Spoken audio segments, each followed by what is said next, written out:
Chers paroissiens et amis, hier encore je vous parlais des tentations de Jésus et de sa passion. Mais n'oublions pas que notre Sauveur a été l'homme le plus heureux qui n'ait jamais vécu sur notre terre. Dans sa lettre apostolique sur le 3e millénaire de janvier 2001, Saint Jean-Paul II rappelait avec insistance que la souffrance et la joie coexistaient simultanément dans l'âme de Jésus. Même durant sa douloureuse passion, Jésus était très heureux. Heureux d'être le Fils bien-aimé du Père, heureux de sauver le monde. Sainte Catherine de Sienne ne pense pas autrement. C'est avec une joie immense, écrit-elle au cardinal Orsini, que Jésus crie ces paroles « Tout est achevé ». On pourrait croire que c'était là des paroles de tristesse, mais c'était bien des paroles de joie. Il semble que ce doux Jésus veuille dire « Maintenant j'exulte, cette épreuve je l'ai enfin consommée ».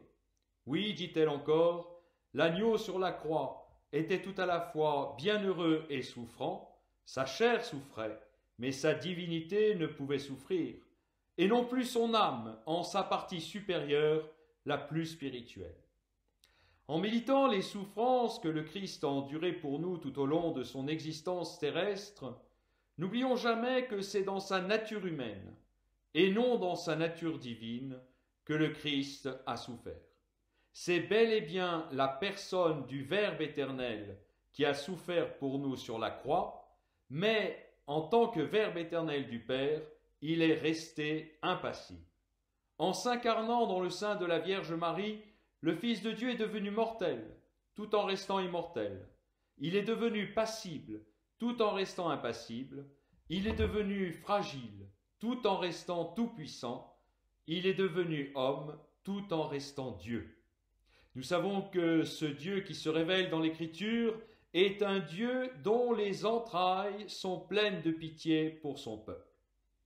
A fortiori, les chrétiens n'ont jamais pensé que le Père et l'Esprit Saint aient été insensibles à la souffrance du Fils bien-aimé et au cri qu'il lança sur la croix « Mon Dieu, pourquoi m'as-tu abandonné ?»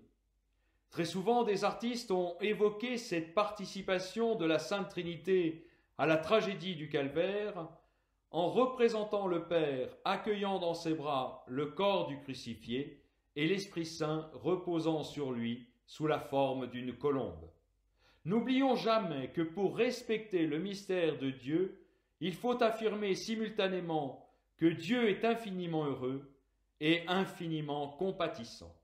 Si Dieu est impassible, affirme saint Bernard, il n'est pas dénué de compassion, puisque rien ne lui est plus inhérent que d'avoir toujours pitié et de pardonner. C'est pourquoi, continue-t-il, les bienheureux habitants du ciel participent à la compassion de Dieu pour les hommes. Délivrés de la souffrance, ils compatissent à la nôtre. Leur sensibilité n'est pas diminuée, elle est transfigurée. En se revêtant de Dieu, ils n'ont pas dépouillé toute affection pour nous. Libérés de la faiblesse, ils ne le sont pas de la pitié, car la charité ne périt jamais.